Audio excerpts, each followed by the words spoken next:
ముఖ్యంగా చూసుకుంటే ఈ జగన్మోహన్ రెడ్డి ఎన్నికల ముందు ఎన్నో వాగ్దానాలు చేశారు, ఎన్నో మాయమాటలు చెప్పాడు.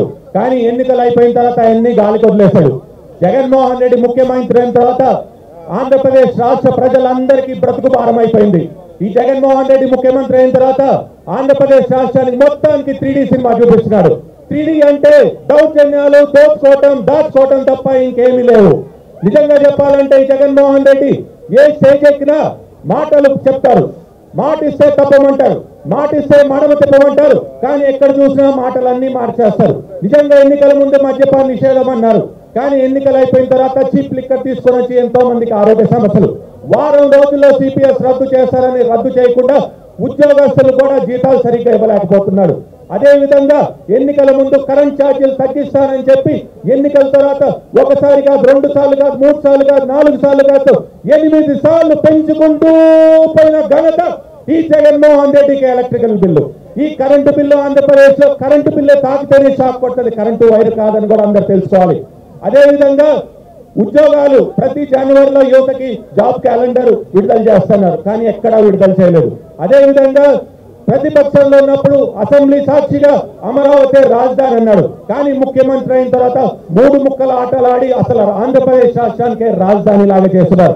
నిజంగా చెప్పాలంటే మన నెల్లూరు జిల్లాలో కూడా ఎంతో ప్రశాంతంగా మనం బతికే వాళ్ళది. అదేవిధంగా నెల్లూరు జిల్లా కూడా ఒక క్రైమ్ క్యాపిటల్ లాగా తయారు చేసిన ఘనత ఈ వైసీపీ నాయకుడికి, ఈ జగన్మోహన్ రెడ్డికే చెందుతుంది. నిజంగా చూసుకుంటే నేషనల్ క్రైమ్ బ్యూరో రిపోర్ట్ ప్రకారం ఆంధ్రప్రదేశ్ లోనే నెల్లూరు 4వ స్థానం ఉంది అంటే మనం చాలా బాధపడాలి.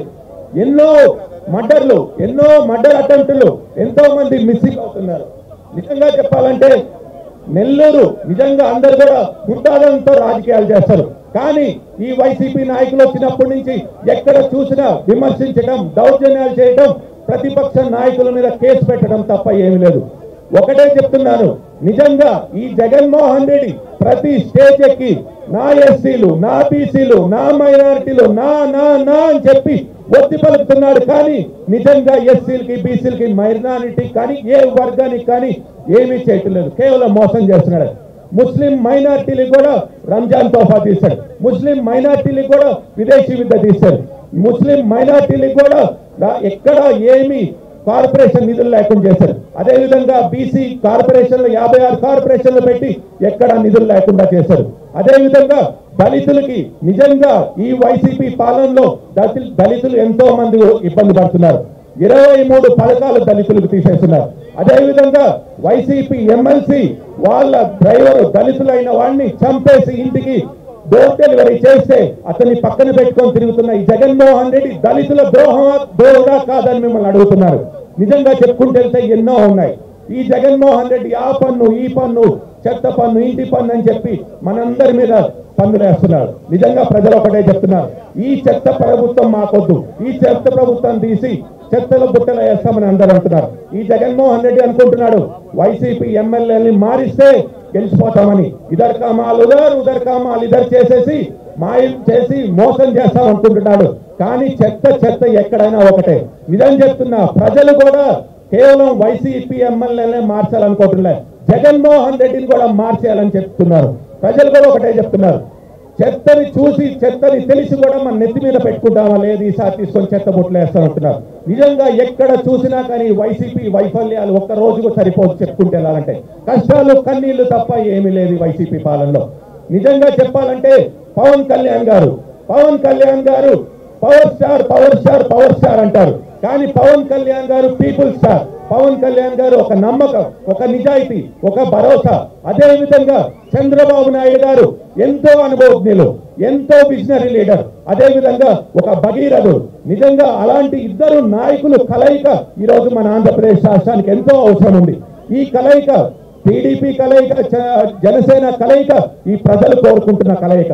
ఒకటే చెప్తున్నాను, రాబోయే ఎన్నికలు, రాబోయే యుద్ధం, రాబోయే పోరాటం వైసీపీ నాయకుల అహంకారానికి, ఆంధ్రప్రదేశ్ ప్రజల ఆత్మగౌరవానికి మధ్య ఉంటది.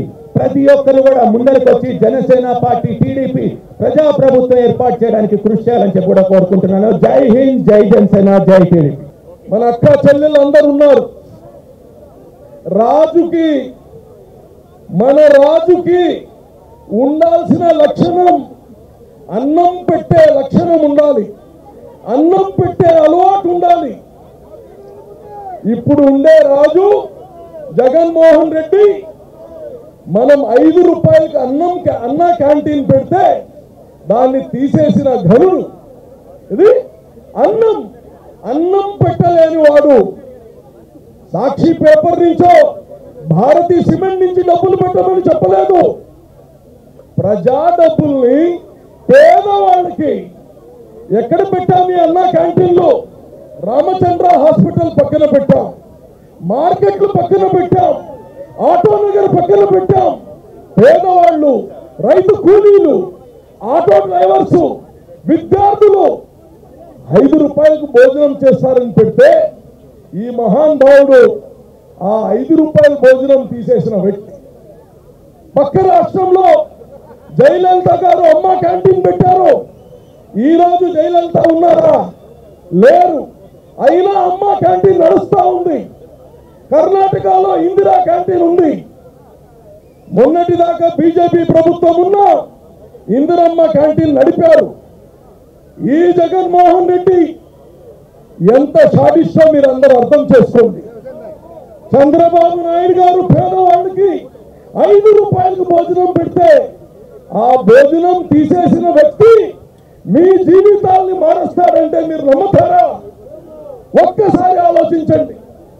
ఇక్కడనే పేదలకి 9 లక్షల ఇల్లులు రాష్ట్రంలో కట్టించిన ఘనత చంద్రబాబు నాయుడు గారిది. మరి ఈ నగరంలో పేదవాళ్ళకి ఇల్లులు కట్టి ఆ ఇళ్ల తాళాలు ఇచ్చామండి. గృహప్రవేశం చేసి సంక్రాంతి నాడు ఈ రోజు దాకా ఆ ఇల్లులు ఇచ్చిన దాఖలా లేదు. అంటే అన్నం పెట్టలేడు, ఇల్లుని తీసేసిన వాడు మనకు మంచి రాజు అవ్వగలుగుతాడా అని ఒక్కసారి మీరందరూ అర్థం చేసుకోవాల్సిన అవసరం ఉందని తెలియజేస్తూ, మన బ్రతుకులు ఎలా మార్చగలుగుతాడనేది ఒక్కసారి ఆలోచించుకోండి. దుర్మార్గులు, మానవత్వం లేదు, సొంత కుటుంబాన్నే రక్షించుకోలేనాడు మనందరినీ రక్షిస్తాడా అని మీ అందరిని అడుగుతున్నా. మనకు ఒకటే ఒక లక్ష్యం, రేపు రాబోయే ఎన్నికల్లో చంద్రబాబు నాయుడు గారిని మనం ముఖ్యమంత్రి చేసుకోవాలని మీ అందరినీ తెలియజేస్తూ, అదేవిధంగా ఈ జిల్లాలో ఉండే అన్ని నియోజకవర్గాలు అత్యధిక మెజారిటీతో గెలిపించాల్సిందిగా మీ అందరినీ ప్రార్థన చేస్తూ సెలవు తీసుకున్నాం. జై హింద్, జై తెలుగుదేశం.